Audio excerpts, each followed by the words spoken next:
Setiap hari kerjanya marah-marah. Kalau istrinya nggak marah, berarti istrinya lagi sakit parah. Karena normalnya dia selalu marah-marah. Tapi setelah dia tahu hikmah dari kesabarannya, dia merasa beruntung punya istri yang suka ngomel, istri yang pemarah. Tetapi setelah dia sampai di rumah, dia baru tahu ternyata istrinya sudah wafat. Abdullah Al-Quraisy ini punya seorang istri yang durhaka, yang akhlaknya tuh jelek banget. Bertahun-tahun Abdullah Al-Quraisy ini sabar. Dia nggak pernah ngeluh, dia nggak pernah membalas. Kalau Sayyidah Aisyah tidak diuji dengan sifat cemburu yang luar biasa terhadap istri-istri Nabi yang lain, mungkin Sayyidah Aisyah tidak menjadi perempuan istimewa.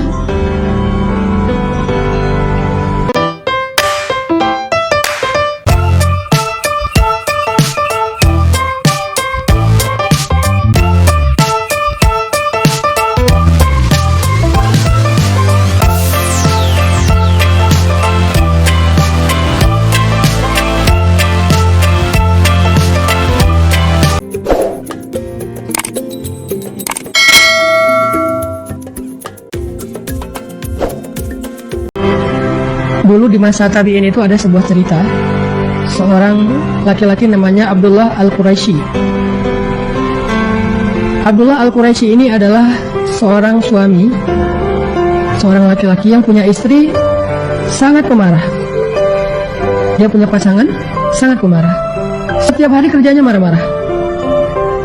Kalau istrinya nggak marah, berarti istrinya lagi sakit parah. Karena normalnya dia selalu marah-marah.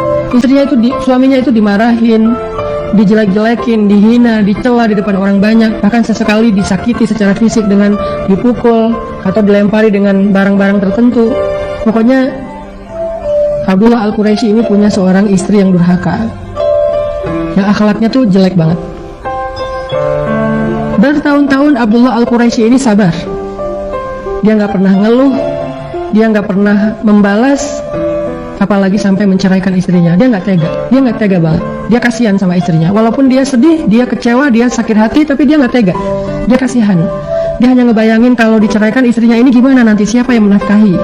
Dan adakah laki-laki yang mau memiliki istri kayak gini? Makanya dia nggak tega untuk menceraikan. Bertahun-tahun dia sabar. Sampai satu hari dia udah nggak tahan lagi, karena mungkin ini puncaknya. Mungkin ini istrinya kali ini marahnya luar biasa. Sampai akhirnya Abdullah Al-Quraisy udah gak tahan dengan istrinya. Dia pun pergi dari rumah. Dia pergi dari rumah untuk menenangkan diri dan menguatkan hati untuk memutuskan apakah bertahan atau menceraikan istrinya. Untuk sampai kepada keputusan itu, dia perlu menyendiri. Dia perlu memikirkan matang-matang. Dia perlu berdoa kepada Allah. Akhirnya dia pergi dari rumah. Dia masuk ke sebuah masjid kecil yang ada di pinggir kota. Dia berniat untuk itikaf di masjid itu. Ketika dia masuk ke dalam masjid tersebut, dia melihat ada dua orang laki-laki di dalam masjid itu juga sedang beritikaf, tapi mereka musafir. Jadi pada masa dulu masjid itu terbuka 24 jam. Dan banyak sekali musafir yang singgah dan istirahat di masjid. Jadi masjid bisa jadi seperti semacam guest house. Dia masuk ke masjid itu, dia mendapati ada dua laki-laki sedang itikaf juga di sana, sedang berzikir, sholat, ibadah. Maka Abdullah Al-Quraisy ikut ibadah di situ. Pada hari Senin, waktu itu mereka berpuasa. Pas sore hari menjelang waktu berbuka, dua orang laki-laki tadi berbicara. Salah satunya bertanya, "Kita makan apa ya nanti berbuka?" Kata temannya, "Saya nggak bawa makanan, persediaan makanan saya sudah habis. Kalau gitu kita berdoa aja kepada Allah agar Allah mendatangkan untuk kita makanan." Karena mereka musafir, gak kenal siapa-siapa, akhirnya mereka berdoa kepada Allah. Setelah berdoa, tiba-tiba datanglah makanan pemberian dari tetangga masjid. Satu porsi makanan yang kemudian mereka bagi bertiga, mereka makan. Mereka kenalan, mereka bagi makanan itu, mereka makan. Lalu hari kedua berlalu, mereka juga seperti itu. Kemudian pas sore hari mereka lapar, malam hari mereka lapar, mereka berdoa, "Ya Allah, kami lapar belum makan seharian." Akhirnya datang lagi tetangga memberi mereka makanan satu porsi untuk dibagi bertiga. Hari ketiga, Dua orang laki-laki tadi bilang, ini adalah giliran kamu yang berdoa kepada Abdullah Al-Quraisy. Berdoalah supaya Allah memberikan kita makanan. Di malam hari, ketika mereka udah lapar banget, Abdullah Al-Quraisy berdoa, ya Allah, beri saya makanan, beri kami makanan. Sehingga akhirnya setelah Abdullah Al-Quraisy berdoa, tiba-tiba banyak orang datang ke masjid memberi makanan. Satu persatu datang, ini makanan untuk kalian. Datang orang kedua, orang ketiga, orang keempat, terus datang memberi mereka makanan sampai akhirnya makanannya berlimpah. Dua laki-laki yang pertama tadi kaget, loh, banyak sekali makanan. Siapa orang yang soleh ini ketika dia berdoa sampai Allah memberikan rezeki yang sangat berlimpah? Akhirnya karena makanannya kebanyakan, mereka bagi-bagi lagi ke tetangga. Di malam hari, ketika mereka keesokan hari ketika mereka udah selesai sholat subuh, mereka bertanya kepada Abdullah Al-Quraisy, ya fulan, kenapa ketika engkau berdoa kepada Allah, Allah mendatangkan kita rezeki yang sangat berlimpah? Siapakah engkau? Siapa namamu? Abdullah Al-Quraisy kemudian menjawab, nama saya Abdullah. Mereka mengatakan, Abdullah siapa? Orang memanggil saya Abdullah Al-Quraisy. Akhirnya mereka kaget, mereka saling menatap, lalu mereka mencium tangan Abdullah Al-Quraisy dan mereka menceritakan cerita mereka. Mereka bilang, wahai Tuan, ya Syekh, kami ini berdua adalah orang yang sedang belajar ilmu hikmah. Kami berdoa kepada Allah, ya Allah, tuntun kami untuk bertemu dengan seorang guru yang bisa mengajarkan kami hikmah. Seorang guru yang bisa mengajarkan kami tentang sabar. Seorang guru yang bisa mengajarkan kami tentang akhlak yang baik. Kami terus berdoa. Tapi tiba-tiba setelah sekian kali berdoa, kami bermimpi. Di dalam mimpi itu kami bertemu dengan seorang laki-laki yang mengatakan, pergilah kalian ke kota Mekah dan carilah seorang laki-laki yang bernama Abdullah Al-Quraisy. Sesungguhnya dia orang salih. Dia bukan ahli ibadah, tetapi dia adalah orang yang sangat sabar terhadap istrinya, dan Allah ridho kepada kesabarannya, sehingga Allah mengangkat derajatnya menjadi orang-orang yang mulia. Akhirnya kami pun berangkat ke kota ini, ke kota Mekah, untuk mencari engkau ya Syekh, ingin belajar darimu.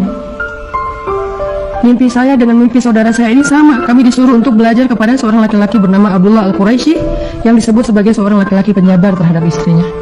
Apakah Anda yang dimaksud dalam mimpi kami? Abdullah Al-Quraisy kemudian menangis. Dia merasa bahwa dia mendapatkan jawaban yang dia cari. Ketika dia hampir berputus asa terhadap istrinya, dia mendapatkan jawaban yang dia cari. Sehingga dia pulang ke rumahnya dalam keadaan gembira, dalam keadaan semangat. Dia pulang ke rumahnya mencari istrinya. Ya fulana, ya fulana, ya zaujati, ya zaujati, di mana istriku, di mana istriku? Dia mencari istrinya. Setelah beberapa hari dia tinggalkan, ketika dia datang ke rumah, sampai di rumahnya dia melihat banyak orang berkerumun di rumahnya. Dia masuk ke dalam rumahnya, dia bertanya, di mana istri saya? Semua orang diam. Ketika dia sampai di dalam rumahnya, dia melihat istrinya sudah wafat. Menangis Abdullah Al-Quraisy mengetahui istrinya sudah wafat. Padahal tadi dia meninggalkan istrinya karena udah gak kuat dengan omelan istrinya. Hampir berputus asa dan ingin menceraikan istrinya. Tetapi setelah dia tahu hikmah dari kesabarannya, dia merasa beruntung punya istri yang suka ngomel, istri yang pemarah. Tetapi setelah dia sampai di rumah, dia baru tahu ternyata istrinya sudah wafat. Apa hikmah dari cerita ini, teman-teman? Hikmah dari cerita ini adalah, kadang kita melihat pasangan kita yang penuh dengan kekurangan itu sebagai sebuah musibah. Kadang kita melihat anak kita yang punya masalah, kekurangan, seperti di sini tadi ada kasus anaknya autis dan seterusnya, itu sebagai sebuah musibah. Sehingga kita mengeluhkan apa yang sudah Allah titipkan kepada kita. Mengeluhkan pasangan, mengeluhkan anak, mengeluhkan mertua, mengeluhkan orang tua, mengeluhkan keluarga. Dengan segala bentuk keluh kesah kita dan segala kekurangan-kekurangan yang membebani kita. Tapi kita nggak pernah tahu. Karena bisa jadi justru Allah Subhanahu wa Ta'ala mendatangkan kepada kita selama ini banyak kebaikan justru lewat kesabaran kita terhadap keluarga kita. Kita nggak pernah tahu. Bisa jadi selama ini karir kita itu bagus karena Allah melihat kesabaran kita di rumah. Kita nggak pernah tahu. Bisa jadi bisnis kita selama ini berkembang dan memberikan hasil yang luar biasa, itu karena Allah ingin memberikan kita balasan atas kesabaran kita selama kita di rumah tangga. Kita nggak pernah tahu.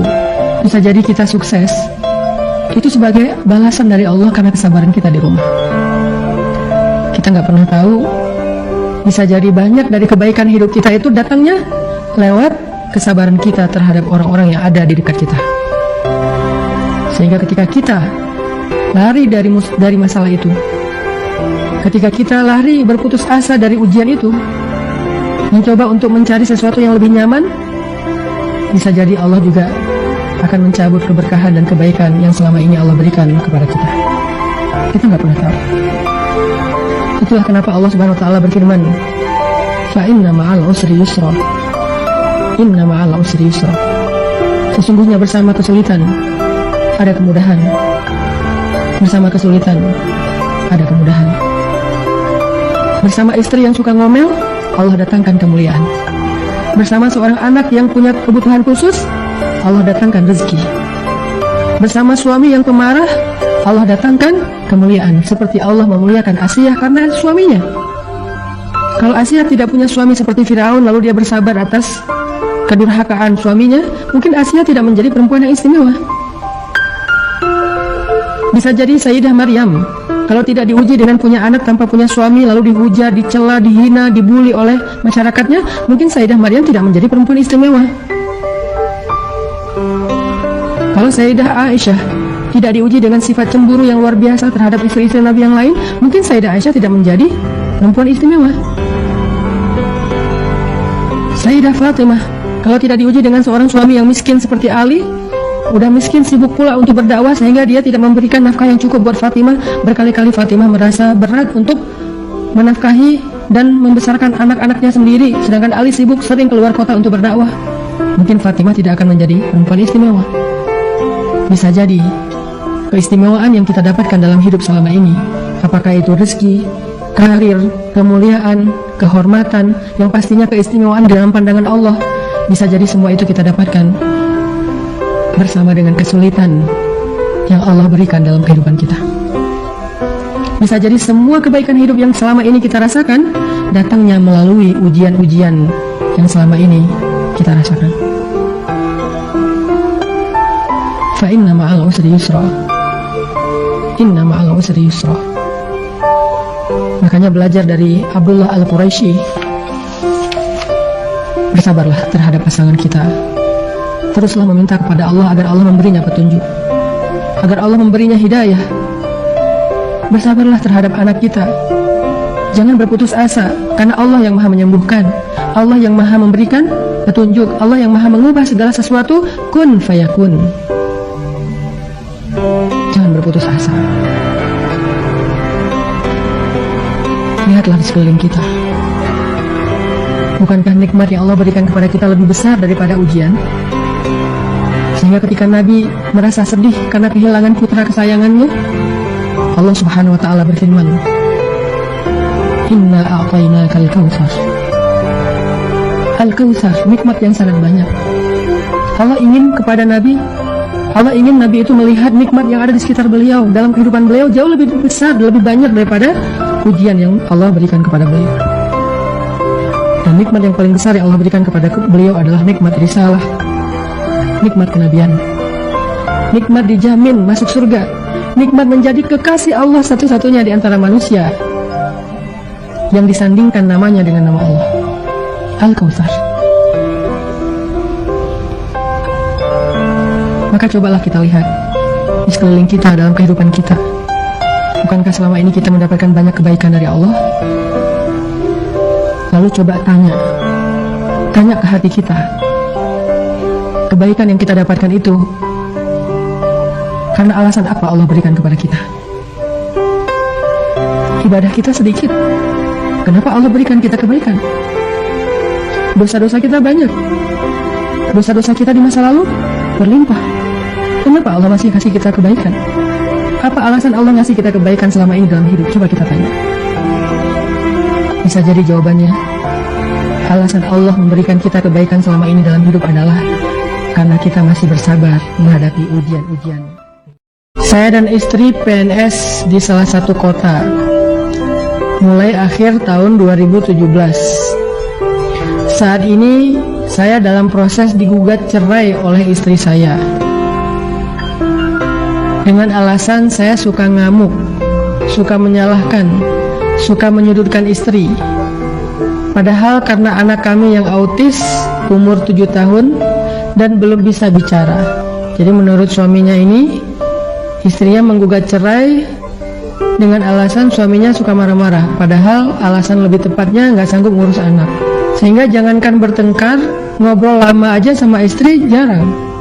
Karena biasanya setelah pulang dari kantor, anak kami sangat nempel sama ibunya. Hal ini karena dari anak lahir sampai umur 5 tahun saya masih bekerja di luar kota. Pulang kadang 1 bulan sekali atau seminggu sekali ketika akhir pekan. Lebaran pun saya tidak bisa pulang lama karena saya bekerja sebagai salah satu petugas di pelabuhan. Sekarang saya hanya bisa bertemu anak saya 1 minggu sekali. Pintu pagar selalu digembok. Istri diajak bertemu juga tidak mau. Selalu sengaja menghindar kalau waktunya saya berkunjung. Chat di WA juga hanya direspon kalau hanya terkait dengan kebutuhan anak kami. Ustadz, bagaimana saya melanjutkan hubungan saya ini? Teman-teman yang dirahmati Allah Subhanahu wa Ta'ala, dulu di masa tabi'in itu ada sebuah cerita. Seorang laki-laki namanya Abdullah Al-Quraisy. Abdullah Al-Quraisy ini adalah seorang suami, seorang laki-laki yang punya istri sangat pemarah. Dia punya pasangan sangat pemarah. Setiap hari kerjanya marah-marah. Kalau istrinya nggak marah, berarti istrinya lagi sakit parah. Karena normalnya dia selalu marah-marah. Istrinya itu suaminya itu dimarahin, dijelek-jelekin, dihina, dicela di depan orang banyak, bahkan sesekali disakiti secara fisik dengan dipukul atau dilempari dengan barang-barang tertentu. Pokoknya Abdullah Al-Quraisy ini punya seorang istri yang durhaka, yang akhlaknya tuh jelek banget. Bertahun-tahun Abdullah Al-Quraisy ini sabar. Dia nggak pernah ngeluh, dia nggak pernah membalas, apalagi sampai menceraikan istrinya. Dia nggak tega banget. Dia kasihan sama istrinya. Walaupun dia sedih, dia kecewa, dia sakit hati, tapi dia nggak tega. Dia kasihan. Dia hanya ngebayangin kalau diceraikan istrinya ini gimana nanti, siapa yang menafkahi. Dan adakah laki-laki yang mau memiliki istri kayak gini? Makanya dia nggak tega untuk menceraikan. Bertahun-tahun dia sabar. Sampai satu hari dia udah nggak tahan lagi, karena mungkin ini puncaknya. Mungkin ini istrinya kali ini marahnya luar biasa. Sampai akhirnya Abdullah Al-Quraisy udah nggak tahan dengan istrinya. Dia pun pergi dari rumah. Dia pergi dari rumah untuk menenangkan diri dan menguatkan hati untuk memutuskan apakah bertahan atau menceraikan istrinya. Untuk sampai kepada keputusan itu, dia perlu menyendiri. Dia perlu memikirkan matang-matang. Dia perlu berdoa kepada Allah. Akhirnya dia pergi dari rumah. Dia masuk ke sebuah masjid kecil yang ada di pinggir kota. Dia berniat untuk iktikaf di masjid itu. Ketika dia masuk ke dalam masjid tersebut, dia melihat ada 2 orang laki-laki di dalam masjid itu juga sedang beriktikaf, tapi mereka musafir. Jadi pada masa dulu masjid itu terbuka 24 jam.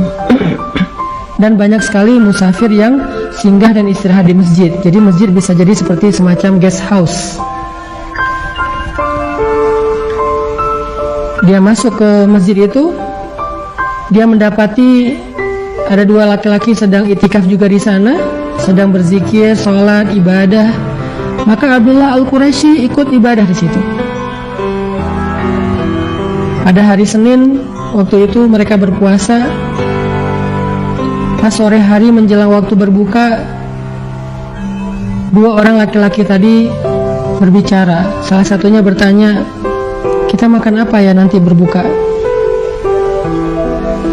Kata temannya, saya nggak bawa makanan, persediaan makanan saya sudah habis.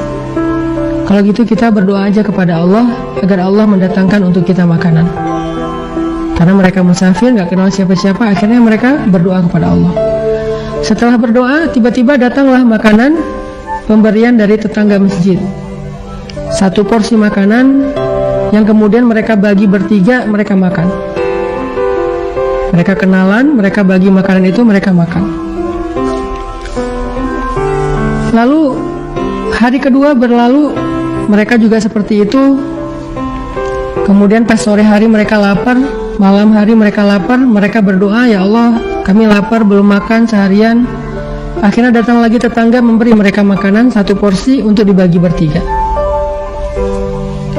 Hari ketiga, dua orang laki-laki tadi bilang, ini adalah giliran kamu yang berdoa kepada Abdullah Al-Quraisy. Berdoalah supaya Allah memberikan kita makanan. Di malam hari, ketika mereka udah lapar banget, Abdullah Al-Quraisy berdoa, ya Allah, beri saya makanan, beri kami makanan.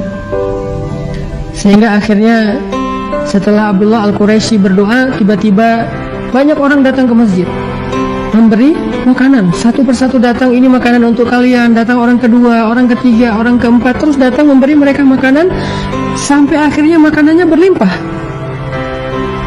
Dua laki-laki yang pertama tadi kaget, loh, banyak sekali makanan. Siapa orang yang soleh ini ketika dia berdoa sampai Allah memberikan rezeki yang sangat berlimpah? Akhirnya karena makanannya kebanyakan, mereka bagi-bagi lagi ke tetangga. Di malam hari, ketika mereka keesokan hari ketika mereka udah selesai sholat subuh, mereka bertanya kepada Abdullah Al-Quraisy, ya fulan,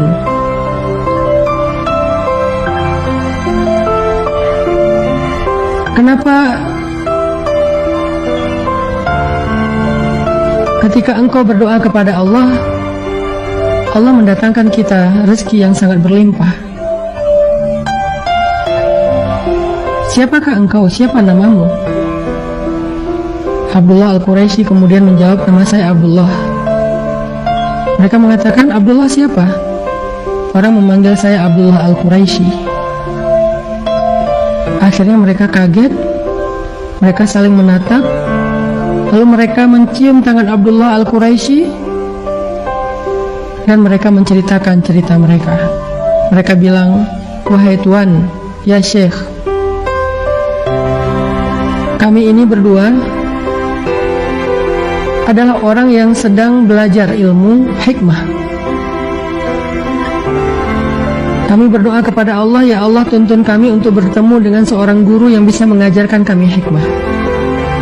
Seorang guru yang bisa mengajarkan kami tentang sabar. Seorang guru yang bisa mengajarkan kami tentang akhlak yang baik. Kami terus berdoa, tapi tiba-tiba setelah sekian kali berdoa, kami bermimpi. Di dalam mimpi itu kami bertemu dengan seorang laki-laki yang mengatakan, pergilah kalian ke kota Mekah dan carilah seorang laki-laki yang bernama Abdullah Al-Quraisy. Sesungguhnya dia orang salih. Dia bukan ahli ibadah, tetapi dia adalah orang yang sangat sabar terhadap istrinya, dan Allah ridho kepada kesabarannya, sehingga Allah mengangkat derajatnya menjadi orang-orang yang mulia. Akhirnya kami pun berangkat ke kota ini, ke kota Mekah, untuk mencari engkau ya Syekh, ingin belajar darimu. Mimpi saya dengan mimpi saudara saya ini sama. Kami disuruh untuk belajar kepada seorang laki-laki bernama Abdullah Al-Quraisy, yang disebut sebagai seorang laki-laki penyabar terhadap istrinya. Apakah Anda yang dimaksud dalam mimpi kami? Abdullah Al-Quraisy kemudian menangis. Dia merasa bahwa dia mendapatkan jawaban yang dia cari.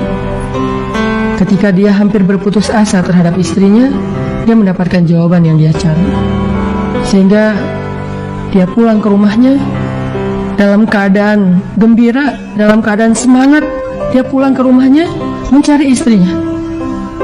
Ya fulana, ya fulana, ya zaujati, ya zaujati, di mana istriku, di mana istriku?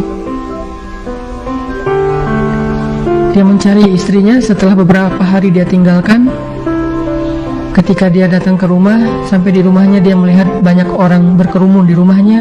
Dia masuk ke dalam rumahnya, dia bertanya, di mana istri saya? Semua orang diam. Ketika dia sampai di dalam rumahnya, dia melihat istrinya sudah wafat.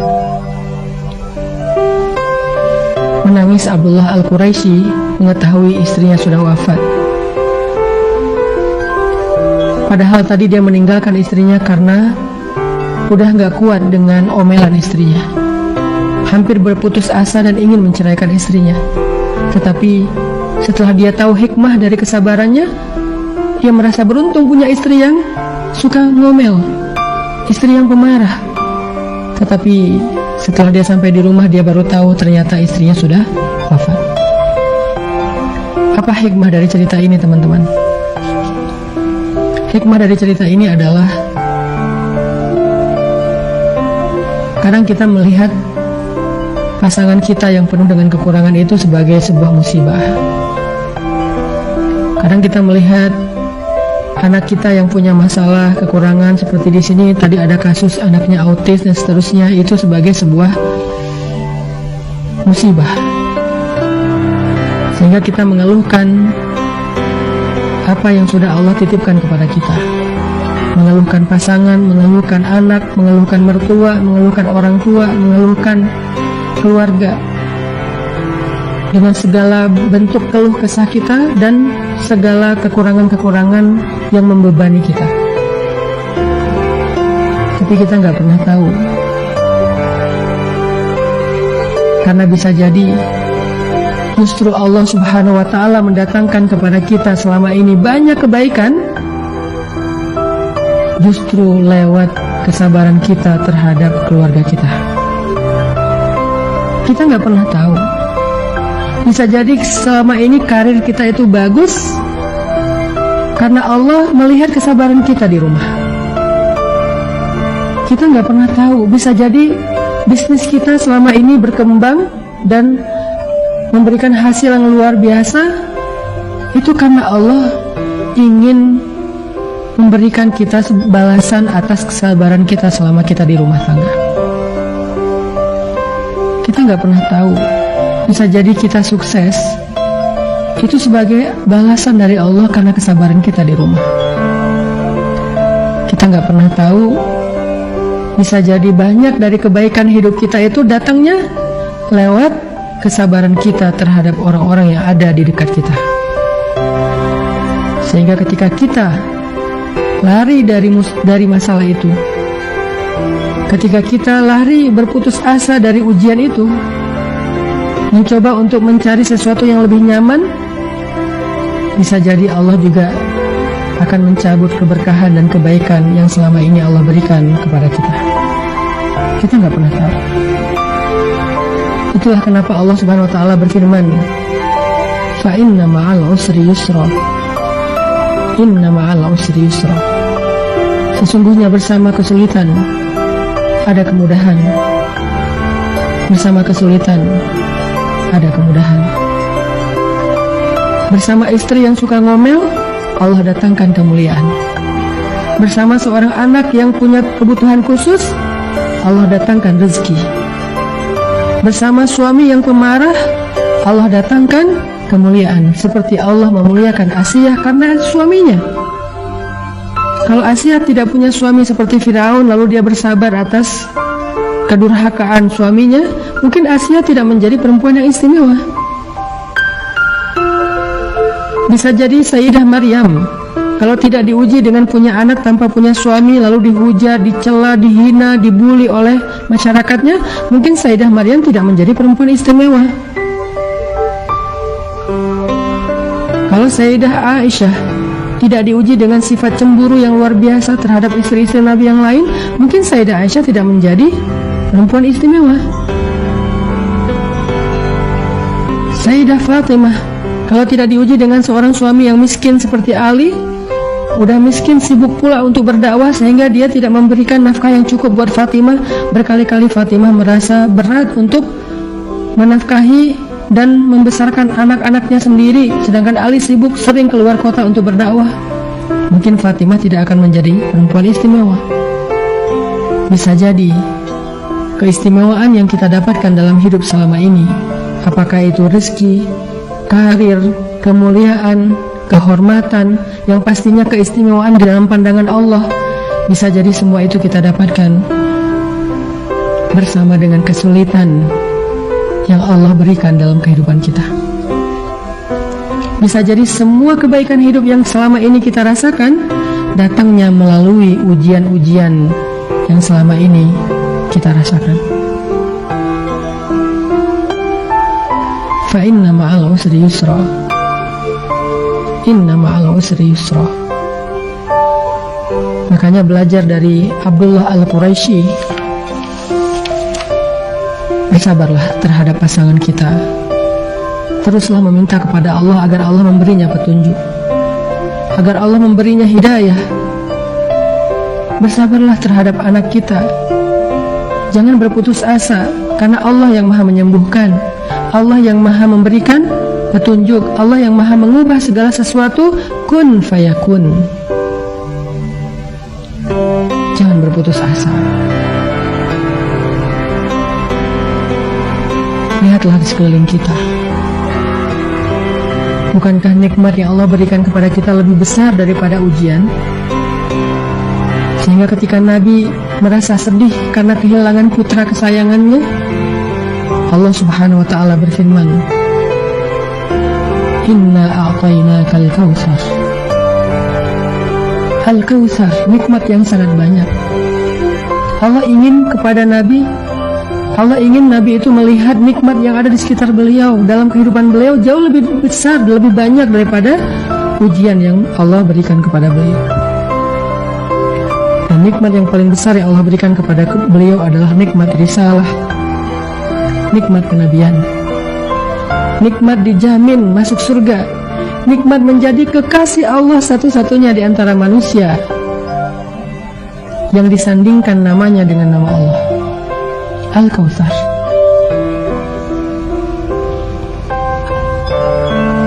Maka cobalah kita lihat di sekeliling kita, dalam kehidupan kita. Bukankah selama ini kita mendapatkan banyak kebaikan dari Allah? Lalu coba tanya ke hati kita, kebaikan yang kita dapatkan itu karena alasan apa Allah berikan kepada kita? Ibadah kita sedikit, kenapa Allah berikan kita kebaikan? Dosa-dosa kita banyak, dosa-dosa kita di masa lalu berlimpah, kenapa Allah masih kasih kita kebaikan? Apa alasan Allah ngasih kita kebaikan selama ini dalam hidup? Coba kita tanya. Bisa jadi jawabannya, alasan Allah memberikan kita kebaikan selama ini dalam hidup adalah karena kita masih bersabar menghadapi ujian-ujian kehidupan.